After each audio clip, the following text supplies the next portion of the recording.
بسم اللہ الرحمن الرحیم۔ ناظرین، کچھ لوگ کہتے ہیں کہ محرم میں شوہر اور بیوی کا ہم بستری کرنا جائز نہیں ہے، بلکہ اس سے نکاح ٹوٹ جاتا ہے۔ کچھ لوگوں کا یہ بھی کہنا ہے کہ محرم میں گھروں میں گوشت نہ پکایا جائے، اپنے اہل و عیال کو کوئی اچھی چیز کھانے کے لیے نہ دی جائے۔ کچھ لوگ یہ بھی کہتے ہیں قربانی کا گوشت محرم کے مہینے میں کھانا حرام ہے، قربانی کا گوشت محرم سے پہلے ختم کر لینا چاہیے۔ کچھ لوگ کہتے ہیں محرم میں نیا لباس پہننا بھی حرام ہے۔ ناظرین، ان سب باتوں کا جواب شرعی اعتبار سے کیا ہوگا، یہ سب جاننے کے لیے آپ سے گزارش ہے کہ ویڈیو کو آخر تک ضرور دیکھیے گا۔ ناظرین، تاریخی اعتبار سے اگر یوم عاشورہ کی تحقیق کی جائے تو مختلف تاریخی روایات اور کتب اس بات کی واضح نشاندہی کرتی ہیں کہ دنیا کے بڑے اور عظیم واقعات یوم عاشورہ یعنی 10 محرم الحرام کو رونما ہوئے ہیں۔ یعنی واقعہ کربلا سے پہلے بھی کچھ عجیب واقعات رونما ہو چکے تھے، لیکن ان سب میں کسی نہ کسی کے لیے خوشی اور نجات تھی۔ لیکن واقعہ کربلا کے بعد یوم عاشورہ کو عظمت کے علاوہ تاریخ کا سب سے دردناک دن بھی سمجھا جانے لگا ہے۔ آئیے واقعہ کربلا سے پہلے کے واقعات میں سے کچھ خاص واقعات کا ذکر کرتے ہیں۔ نمبر 1، اللہ پاک نے 10 محرم کو ہی آسمان، زمین، قلم اور حضرت آدم علیہ السلام کو پیدا فرمایا۔ نمبر 2، جب حضرت آدم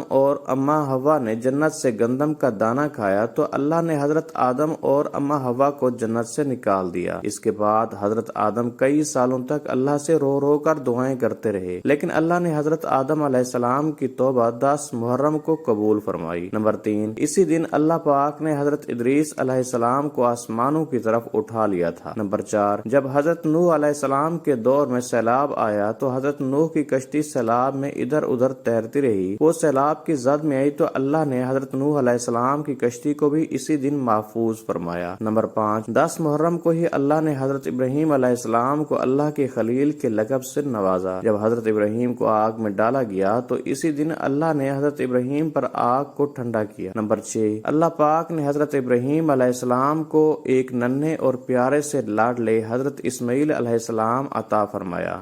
نمبر 7، جب عزیز مصر کی بیوی نے حضرت یوسف علیہ السلام کو قید میں ڈالا تو اللہ نے 10 محرم کو ہی حضرت یوسف علیہ السلام کو قید خانے سے رہائی فرمائی۔ اس سے ظاہر ہوتا ہے کہ 10 محرم کا دن بہت ہی محترم اور احترام کے قابل ہے۔ نمبر 8، اسی دن اللہ پاک نے حضرت یعقوب علیہ السلام کے بیٹے حضرت یوسف علیہ السلام کو دوبارہ ملایا۔ نمبر 9، جب فرعون نے حضرت موسیٰ علیہ السلام اور حضرت موسیٰ علیہ السلام کے پیروکاروں کو جہاز سے مارنے کے لیے ان کا پیچھا کیا تو یہی دن تھا جب اللہ نے حضرت موسیٰ علیہ السلام کو فرعون کے ظلم ستم سے آپ علیہ السلام کو رہائی فرمائی۔ نمبر 10، اسی دن اللہ تبارک تعالیٰ نے پیغمبر حضرت موسیٰ علیہ السلام پر تورات نازل فرمائی۔ نمبر 11، محرم کی 10 تاریخ کے دن ہی اللہ پاک نے حضرت سلیمان علیہ السلام کو دوبارہ سے بادشاہت نصیب فرمائی۔ اسی دن اللہ پاک نے حضرت ایوب علیہ السلام کو سخت بیماری سے شفا عطا فرمائی۔ یہی وہ دن تھا جس دن حضرت یونس علیہ السلام کو 40 دن مچھلی کے پیٹ میں رکھنے کے بعد باہر نکالا گیا۔ اسی اللہ نے حضرت یونس علیہ السلام کی قوم کی توبہ بھی قبول فرمائی اور اس قوم سے عذاب کو دور فرمایا۔ اللہ کے نبی حضرت موسیٰ علیہ السلام کی ولادت ہوئی۔ یہی وہ دن تھا جب یہودیوں نے حضرت عیسیٰ علیہ السلام کو ہر طرح سے تنگ کیا تو اللہ نے حضرت عیسیٰ علیہ السلام کو یہودیوں کے شر سے محفوظ پا کر آسمان کی طرف زندہ اٹھا لیا۔ اسی مبارک دن میں ہی دنیا میں پہلی دفعہ باران رحمت نازل ہوئی۔ خانہ کعبہ پر اسی دن نیا غلاف چڑھایا جاتا تھا۔ اسی دن حضرت محمد صلی اللہ علیہ وآلہ وسلم نے اپنی بیٹی حضرت فاطمہ کا نکاح مولا علی شیر خدا سے کیا۔ اسی دن بدبخت یزیدی فوج نے سیدنا مولا حسین کو میدان کربلا میں شہید کیا۔ محرم کی 10 تاریخ کو ہی قیامت بھی قائم کی۔ بے شک کربلا ایک پیغام ہے کہ صرف 10 دن رونے کا نام نہیں ہے، بے شک حسین کے لیے رونا بھی سنت ہے۔ حضرت ام سلمہ رضی اللہ تعالی عنہا سے حضور اکرم صلی اللہ علیہ وآلہ وسلم نے فرمایا کہ ام سلمہ، آج ایک فرشتہ ملنے آ رہا ہے،